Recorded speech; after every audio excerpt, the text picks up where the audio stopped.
उत्तरी अटलांटिक के अशांत जल क्षेत्र में इस वक्त एक ऐसा भीषण और अभूतपूर्व सैन्य घटनाक्रम घट रहा है जिसने पूरी दुनिया के सुरक्षा विशेषज्ञों और कूटनीतिज्ञों की सांसें थाम दी हैं, क्योंकि आज समंदर के उस हिस्से में भारत और रूस की संयुक्त नौसैनिक शक्ति ने एक साथ हुंकार भरते हुए अमेरिकी अहंकार पर अब तक का सबसे भीषण और निर्णायक प्रहार किया है। इस वक्त प्राप्त हो रही शुरुआती और पुख्ता जानकारियों के अनुसार भारतीय और रूसी नौसेनाओं ने एक बहुत ही गोपनीय और सटीक रणनीतिक ऑपरेशन को अंजाम देते हुए अमेरिकी नेवी के 5 शक्तिशाली युद्धपोतों को चारों दिशाओं से घेरकर पूरी तरह से लाचार और निष्क्रिय बना दिया है। और इस पूरी घेराबंदी के दौरान रूसी पक्ष की ओर से अमेरिकी ठिकानों की दिशा में तीव्र मिसाइल स्ट्राइक भी की गई है, जिसने वॉशिंगटन के रणनीतिकारों के होश फाख्ता कर दिए हैं। भारत और रूस ने एक अत्यंत समन्वित चाल चलते हुए अटलांटिक महासागर में स्थित अमेरिका के उन तमाम व्यापारिक रास्तों और जलमार्गों पर अपना अभेद्य नियंत्रण स्थापित कर लिया है, जिनके माध्यम से अमेरिकी अर्थव्यवस्था की जीवन रेखा चलती थी। और यह सीधा तथा कड़ा संदेश है कि ट्रंप प्रशासन की मनमानी और अदूरदर्शी नीतियों ने आज अमेरिका को उस विनाशकारी मुहाने पर लाकर खड़ा कर दिया है जहां से वापसी का रास्ता लगभग असंभव नजर आ रहा है। वॉशिंगटन के सत्ता के गलियारों में इस वक्त भारी खलबली और हड़कंप का माहौल है, क्योंकि समंदर की लहरों पर तनाव हर गुजरते पल के साथ अपनी चरम सीमा को लांघ रहा है। और यह साफ तौर पर देखा जा सकता है कि दुनिया का सबसे ताकतवर माना जाने वाला देश अब पूरी तरह बैकफुट पर आ चुका है। यह कोई अचानक हुई छिटपुट घटना नहीं थी, बल्कि भारत और रूस की सेनाओं के बीच महीनों से चल रहे गुप्त तालमेल और सैन्य समन्वय का परिणाम था, जहां पहले चरण में बहुत ही बारीकी से अमेरिकी बेड़े के तमाम संचार माध्यमों और उनके उपग्रह संपर्कों को पूरी तरह से ठप कर दिया गया ताकि वे बाहरी दुनिया से कट जाएं। इसके तत्काल बाद दूसरे चरण में एक सघन समुद्री घेराबंदी की गई ताकि अमेरिकी जहाजों तक किसी भी प्रकार की रसद, अतिरिक्त सैन्य सहायता या रिइंफोर्समेंट पहुंचने की सारी संभावनाएं समाप्त हो जाएं। और फिर तीसरे निर्णायक चरण में एक सर्जिकल ऑपरेशन की तरह टारगेटेड एक्शन लेते हुए अमेरिकी युद्धपोतों को पूरी तरह अपने शिकंजे में ले लिया गया। रूस की ओर से की गई मिसाइल स्ट्राइक ने यह स्पष्ट कर दिया है कि यह मात्र कोई सैन्य युद्धाभ्यास या चेतावनी नहीं थी, बल्कि यह एक पूर्ण विकसित और संगठित सैन्य ऑपरेशन है जिसमें पीछे हटने की कोई गुंजाइश नहीं छोड़ी गई है। भारतीय नौसेना की विशेष यूनिट्स ने इस दौरान प्रमुख समुद्री व्यापार गलियारों पर अपनी स्थिति इतनी मजबूत कर ली है कि वहां से गुजरने वाले तमाम अमेरिकी व्यापारिक जहाजों की आवाजाही पूरी तरह ठप्प हो गई है, जिसका सीधा और तत्काल प्रभाव अमेरिकी सप्लाई चेन पर पड़ा है और वहां की घरेलू अर्थव्यवस्था में अफरा तफरी मचनी शुरू हो गई है। पेंटागन के भीतर इस वक्त आपातकालीन बैठकों का दौर जारी है और उच्च स्तरीय सैन्य कमांडर बंद कमरों में सिर जोड़कर बैठे हैं, लेकिन जनता और वैश्विक मीडिया के सामने आने की उनकी हिम्मत नहीं हो रही है और वे किसी भी प्रकार की आधिकारिक ब्रीफिंग देने से बच रहे हैं, क्योंकि ट्रंप प्रशासन ने सपने में भी यह नहीं सोचा था कि भारत जैसा देश रूस के साथ मिलकर अटलांटिक के भीतर इतना बड़ा और साहसी कदम उठा सकता है। यही कारण है कि अब वॉशिंगटन से आने वाले बयान बेहद डरे हुए और संभले हुए हैं, जबकि दूसरी ओर चीन ने इस पूरे घटनाक्रम पर अपनी खुशी जाहिर करते हुए इसे अमेरिका की उकसावे वाली और तानाशाही नीतियों का एक अनिवार्य परिणाम बताया है। नाटो के भीतर भी अब बगावत के सुर उठने लगे हैं और कई यूरोपीय देशों ने गुप्त रूप से भारत और रूस को महत्वपूर्ण खुफिया जानकारी और साजो सामान की सहायता देनी शुरू कर दी है, जिसका अर्थ यह है कि ट्रंप की पूरी सैन्य शक्ति इस समय वैश्विक स्तर पर बिल्कुल अलग थलग और निस्सहाय पड़ गई है। अब दुनिया के सामने सबसे बड़ा सवाल यह उठ खड़ा हुआ है कि आखिर भारत ने अमेरिका जैसी महाशक्ति के खिलाफ इतना बड़ा और जोखिम भरा सैन्य कदम क्यों उठाया, और इस ऑपरेशन के जवाब में अमेरिका ने जो गीदड़ भभकी दी थी उस पर रूस ने किस तरह से पलटवार किया है। भारत और रूस का यह साझा सैन्य पराक्रम दरअसल उस सीमा का उल्लंघन होने के बाद किया गया है जिसे ट्रंप प्रशासन लगातार पार करने की धृष्टता कर रहा था, क्योंकि पिछले कुछ हफ्तों से अमेरिका ने उत्तरी अटलांटिक को अपनी मनमानी का केंद्र बना रखा था और वह भारत के व्यापारिक हितों को चोट पहुंचाने के साथ साथ रूसी मालवाहक जहाजों की अवैध निगरानी कर रहा था। भारत और रूस दोनों के रणनीतिकारों को यह भली भांति समझ आ गया था कि यदि अभी इस आक्रामकता को नहीं रोका गया तो भविष्य में अमेरिका और भी ज्यादा खतरनाक और अनियंत्रित हो जाएगा। इसलिए यह निर्णय लिया गया कि अब जवाब कागज के पन्नों पर नहीं बल्कि समंदर के सीने पर दिया जाएगा।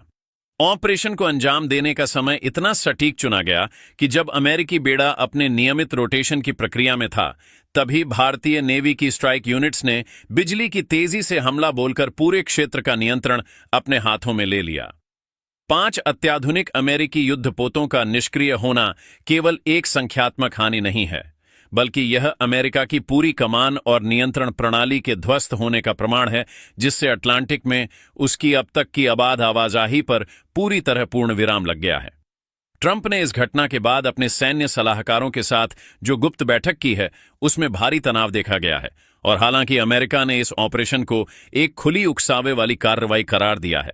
लेकिन हकीकत यह है कि उसके पास तुरंत जवाबी हमला करने की ना तो नैतिक शक्ति बची है और ना ही उतनी सैन्य गुंजाइश, क्योंकि उसे यूरोप के अपने पुराने साथियों से भी वह सहयोग नहीं मिल रहा है जिसकी वह उम्मीद कर रहा था। रूस ने इस पर तुरंत कड़ा रुख अपनाते हुए साफ कह दिया है कि यदि अमेरिका ने कोई भी जवाबी हरकत की तो उसे पूरे यूरेशिया और सहयोगी सुरक्षा तंत्र पर हमला माना जाएगा और इसका परिणाम प्रलयंकारी होगा, जिसके बाद रूस ने अटलांटिक में अपनी और भी ज्यादा विध्वंसक मिसाइल प्रणालियां तैनात कर दी हैं। भारत ने भी यह दिखा दिया है कि वह अब केवल शांति के उपदेश देने वाला देश नहीं रहा, बल्कि वह अपनी संप्रभुता और व्यापारिक हितों की रक्षा के लिए किसी भी हद तक जा सकता है। और अमेरिका की व्यापारिक नस को दबाकर भारत ने उसे वह घाव दिया है जिसकी टीस वॉशिंगटन में लंबे समय तक महसूस की जाएगी। चीन की भूमिका ने इस आग में घी डालने का काम किया है और उसने अमेरिका को स्पष्ट चेतावनी दी है कि यदि हालात को और बिगाड़ा गया तो अमेरिका के लिए दुनिया के किसी भी कोने में पैर टिकाना मुश्किल हो जाएगा। इस वक्त समंदर का पानी भले ही ऊपर से शांत दिखे, लेकिन उसके भीतर जबरदस्त सैन्य हलचल है और कोई भी एक छोटी सी चिंगारी इस तनाव को महायुद्ध में बदल सकती है। लेकिन इतना तो तय है कि अब सत्ता का संतुलन पूरी तरह बदल चुका है और अमेरिका अब उस स्थिति में नहीं रहा जहां से वह अपनी शर्तें दुनिया पर थोप सके। वैश्विक बाजारों में इस घटना के बाद हाहाकार मच गया है, क्योंकि तेल की कीमतों में भारी उछाल आया है और डॉलर की विश्वसनीयता पर अब तक का सबसे बड़ा संकट खड़ा हो गया है, जिससे ट्रंप प्रशासन की चूल्हें हिल गई हैं। भारत की ओर से अमेरिका पर किए गए इस अप्रत्याशित और भीषण प्रहार के बाद समूचे विश्व का सामरिक परिदृश्य एक नए युग में प्रवेश कर चुका है, जहां अब पुरानी महाशक्ति के ढहते हुए किले और नई शक्तियों के उदय का मंजर साफ दिखाई दे रहा है। क्योंकि इस वक्त अटलांटिक की गहराइयों में जो सन्नाटा व्याप्त है, वह किसी बड़े तूफान के आने से पहले की खामोशी है। अमेरिका के व्हाइट हाउस के भीतर इस वक्त जो स्थिति है, वह किसी पराजित साम्राज्य जैसी नजर आ रही है, जहां ट्रंप प्रशासन के शीर्ष अधिकारी और सैन्य रणनीतिकार दो अलग अलग खेमों में बंट चुके हैं, जिनमें से एक पक्ष अपनी साख बचाने के लिए आत्मघाती सैन्य कार्रवाई की वकालत कर रहा है, तो दूसरा पक्ष यह भली भांति समझ चुका है कि भारत और रूस के संयुक्त बेड़े से टकराना सीधे तौर पर विनाश को आमंत्रण देना होगा। मीडिया के कैमरों के सामने भले ही अमेरिकी प्रवक्ता बड़ी बड़ी बातें कर रहे हों, लेकिन पर्दे के पीछे वे यूरोपीय राजधानियों के माध्यम से नई दिल्ली और मॉस्को तक गिड़गिड़ाते हुए संदेश भेज रहे हैं कि किसी तरह इस सैन्य घेराबंदी को कम किया जाए, ताकि अमेरिका को अपनी जनता के सामने और ज्यादा शर्मिंदा ना होना पड़े। ट्रंप के लिए यह स्थिति सबसे बड़ा राजनीतिक संकट बन चुकी है, क्योंकि घरेलू स्तर पर विपक्षी दल और आम अमेरिकी नागरिक अब उनकी उन नीतियों पर सवाल उठा रहे हैं जिन्होंने सालों पुराने मित्रों को कट्टर दुश्मन में तब्दील कर दिया और अमेरिका को पूरी दुनिया में एक विलेन की तरह पेश किया। समंदर के रण क्षेत्र में भारतीय और रूसी बेड़े अपनी स्थिति को और भी अधिक आक्रामक बना रहे हैं और उन्होंने अपनी पनडुब्बियों और विध्वंसक जहाजों को इस तरह तैनात किया है कि अमेरिकी सेना की हर हरकत को पहले ही भांपकर उसे निष्फल किया जा सके। और यह दबाव इतना ज्यादा है कि अमेरिकी जहाजों के सेंसर और रडार अब जवाब देने लगे हैं। भारत की रणनीति इस पूरे संकट में बेहद परिपक्व और गहरी रही है, क्योंकि उसने अपने विमान वाहक पोत आईएनएस विक्रांत को पूरी तरह से युद्ध के लिए तैयार कर लिया है, जो केवल एक जहाज नहीं बल्कि भारत की उस अजेय इच्छा शक्ति का प्रतीक है जिसे अब नजरअंदाज करना नामुमकिन है। रूस ने भी इस मौके को वैश्विक व्यवस्था के पुनर्निर्माण के लिए एक सुनहरा अवसर मान लिया है और उसने स्पष्ट कर दिया है कि जब तक अमेरिका अपनी विस्तारवादी और आक्रामक नीतियों का पूरी तरह परित्याग नहीं करता, तब तक अटलांटिक में उसकी कोई भी सैन्य गतिविधि सुरक्षित नहीं रहेगी।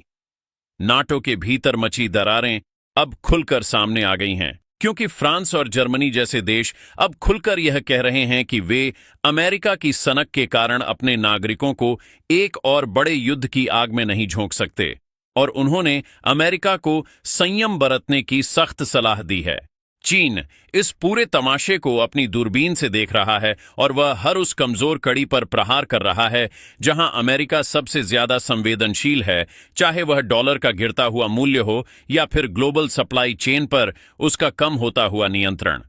भारत ने अपनी इस ऐतिहासिक चुप्पी और सटीक सैन्य कार्रवाई से यह सिद्ध कर दिया है कि अब दुनिया के फैसले वॉशिंगटन के बंद कमरों में नहीं, बल्कि नई दिल्ली की कूटनीतिक मेजों पर तय होंगे। और यदि अमेरिका को अपना अस्तित्व बचाना है तो उसे भारत की शर्तों पर बात करनी ही होगी। ट्रंप प्रशासन, जो कभी प्रतिबंधों को हथियार बनाता था, आज खुद उन्हीं प्रतिबंधों के साए में जीने को मजबूर है, क्योंकि भारत ने ट्रेड ब्लॉकेट के जरिए अमेरिका के भीतर महंगाई और संसाधनों की कमी का ऐसा संकट पैदा कर दिया है जिसे संभालना अब उनके बस की बात नहीं रही। अमेरिका की जनता के सामने अब यह कड़वा सच आ चुका है कि उनका देश अब वह इकलौती महाशक्ति नहीं रहा जिसका डर दुनिया के दिल में बैठता था, बल्कि अब दुनिया ने भारत और रूस के नेतृत्व में अमेरिका की आंखों में आंखें डालकर बात करना सीख लिया है। चीन का यह कहना कि अमेरिकी जहाजों को लेकर कोई भी समझौता तब तक संभव नहीं है जब तक वह अपनी आक्रामकता कम नहीं करता, सीधे तौर पर ट्रंप के लिए एक अपमानजनक स्थिति है और उनके पास इसका कोई कांट नहीं है। रूस ने भी यूरोपीय देशों को यह समझा दिया है कि यदि वे अमेरिका की कठपुतली बने रहे तो उनके ऊर्जा संकट को और भी गंभीर बना दिया जाएगा, जिससे पूरे यूरोप में हाहाकार मच सकता है। और इसी दबाव का नतीजा है कि नाटो के भीतर अमेरिका के खिलाफ एक गुप्त बगावत शुरू हो गई है। भारत इस वक्त विश्व का वह नैतिक और रणनीतिक केंद्र बन चुका है जिसके पास संकट को सुलझाने और उसे बढ़ाने दोनों की चाबियां मौजूद हैं, और अमेरिका का भारत से मदद मांगना उसकी हार का सबसे बड़ा स्वीकारोक्ति पत्र है। भारत ने यह साफ कर दिया है कि भविष्य में वैश्विक संबंध केवल समानता और सम्मान के आधार पर ही टिके रहेंगे और किसी भी देश की दादागिरी को बर्दाश्त नहीं किया जाएगा, चाहे वह अमेरिका ही क्यों ना हो। अटलांटिक में जो 5 युद्धपोत भारत और रूस के कब्जे में हैं, वे दरअसल अमेरिका के उस पुराने गौरव की अंतिम निशानी है जो अब धूल में मिल चुका है, और एक नई विश्व व्यवस्था की नींव रखी जा रही है जिसमें भारत की भूमिका सबसे अग्रणी और निर्णायक होगी। आने वाले समय में यह देखना दिलचस्प होगा कि क्या अमेरिका अपनी इस ऐतिहासिक हार से कोई सबक सीखता है या फिर वह अपने विनाश की पटकथा खुद ही लिखता है। लेकिन इतना निश्चित है कि अब समंदर की लहरें भारत की विजय गाथा सुना रही हैं और ट्रंप का साम्राज्य अब ढलान की ओर है। भारत और रूस के इस जॉइंट वॉर ने यह साबित कर दिया है कि जब 2 पुरानी और भरोसेमंद शक्तियां एक साथ आती हैं तो दुनिया की बड़ी से बड़ी ताकत को भी घुटने टेकने ही पड़ते हैं, और यह ऑपरेशन आने वाली पीढ़ियों के लिए एक मिसाल बनेगा कि कैसे बिना किसी बड़े खून खराबे के भी एक सुपर पावर को उसकी असलियत दिखाई जा सकती है। भारत की इस कूटनीति और वीरता ने आज हर भारतीय का सिर गर्व से ऊंचा कर दिया है, क्योंकि अब हम एक ऐसे भारत को देख रहे हैं जो अपने हक के लिए समंदर की लहरों को भी मोड़ सकता है और दुनिया की सबसे बड़ी ताकत को भी चुनौती दे सकता है।